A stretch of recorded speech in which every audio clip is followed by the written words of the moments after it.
امام شافعی رحمہ اللہ کی حیاتی طیبہ۔ امام شافعی رحمہ اللہ اسلام کے عظیم فقہا اور مجتہدین میں سے ہیں۔ آپ فقہ اسلامی کے چار معروف ائمہ میں سے ایک ہیں اور فقہ شافعی کے بانی ہیں۔ آپ نے علمی دین کی ایسی بے مثال خدمت انجام دی جس سے امت مسلمہ صدیوں سے رہنمائی حاصل کر رہی ہے۔ امام شافعی رحمہ اللہ کا اصل نام محمد بن ادریس بن عباس ہے۔ آپ کی ولادت 150 ہجری میں غزہ فلسطین میں ہوئی۔ آپ کا نسب رسول اکرم کے جد امجد عبد مناف سے جا ملتا ہے۔ آپ کے والد کا انتقال آپ کے بچپن ہی میں ہو گیا تھا، چنانچہ آپ کی والدہ نے آپ کی پرورش انتہائی محنت اور دینداری کے ساتھ کی اور کم عمری میں ہی آپ کو مکہ مکرمہ لے آئیں تاکہ آپ دین کا علم حاصل کر سکیں۔ آپ نے نہایت کم عمری میں قرآن مجید حفظ کر لیا۔ روایت ہے کہ 7 سال کی عمر میں قرآن حفظ کر لیا تھا اور 10 برس کی عمر میں موطا امام مالک زبانی یاد کر لی۔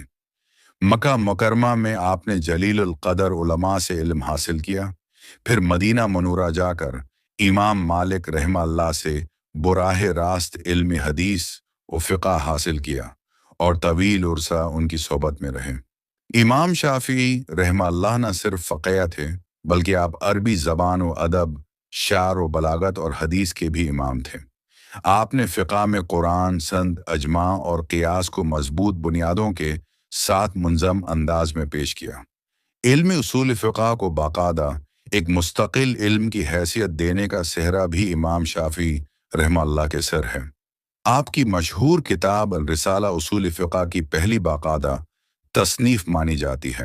آپ نے اپنی زندگی میں مختلف علاقوں کا سفر کیا جن میں مکہ، مدینہ، یمن، عراق اور مصر شامل ہیں۔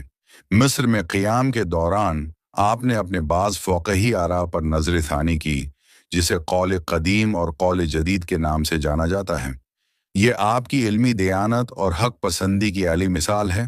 امام شافعی رحمہ اللہ زہد و تقوی، عبادت و اخلاص کا پیکر تھے۔ آپ تہجد کے پابند، نرم دل اور نہایت خوش اخلاق انسان تھے۔ علم کے ساتھ ساتھ عمل کو بھی لازم سمجھتے تھے۔ آپ فرماتے تھے، اگر علم عمل کے بغیر ہو تو وہ وبال بن جاتا ہے۔ امام شافعی رحمہ اللہ سال 204 ہجری میں مصر میں ہوا اور وہیں آپ کو سپرد خاک کیا گیا۔ آج بھی دنیا بھر میں کروڑوں مسلمان فقہ شافعی پر عمل کرتے ہیں اور آپ کی علمی خدمات کو خراج عقیدت پیش کرتے ہیں۔ اللہ تعالی امام شافعی رحمہ اللہ پر بے شمار رحمتیں نازل فرمائیں اور ہمیں ان کے علم، تقوی اور اخلاص سے رہنمائی لینے کی توفیق عطا فرمائیں۔ آمین۔